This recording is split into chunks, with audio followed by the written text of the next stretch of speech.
Timbalan Presiden PKR, Rafizi Ramli berharap Menteri Alam Sekitar dan Air, Datuk Seri Tuan Ibrahim Tuan Men akan meneruskan niatnya untuk menyaman beliau di mahkamah. Katanya, beliau tidak mahu surat tuntutan yang dihantar semalam menjadi alat kempen semata-mata dalam tempoh berbaki kempen PRU15. Tetapi selepas itu ia tidak berakhir dengan saman di mahkamah.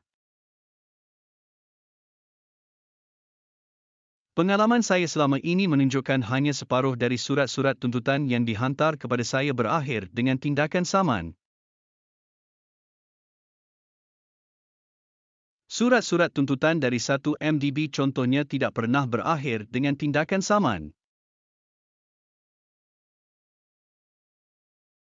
Oleh itu, selepas peguam-peguam saya menjawab surat tuntutan dalam tempoh seminggu ini, saya berharap Tuan Ibrahim Tuan Men meneruskan niatnya untuk menyaman saya di mahkamah, katanya pada sidang media di Ibu Pejabat PKR, di sini hari ini.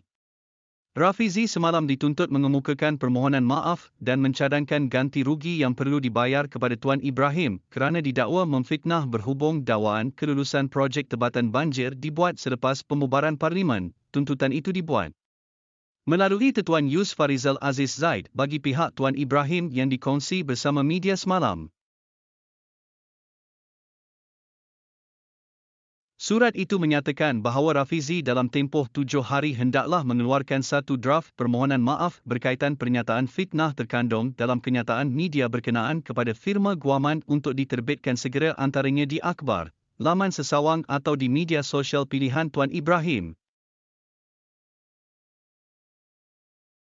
Mengulas lanjut, Rafizi yang juga calon Parlimen Pandan berkata, beliau mahu ke mahkamah kerana mempunyai bukti yang kukuh mengenai pendedahannya itu. Sejak saya membawa isu ini ke pengetahuan umum pada Isnin lalu, reaksi tidak rasmi dan kenyataan rasmi Tuan Ibrahim cuba memberi gambaran berikut, iaitu bahawa isu yang saya bawa, iaitu projek Tebatan Banjir Sungai Langat Fasa 2 akan diberikan secara rundingan terus pada harga 2 bilion RM kepada Mangkubumi SDN BHD, adalah rekaan dan palsu.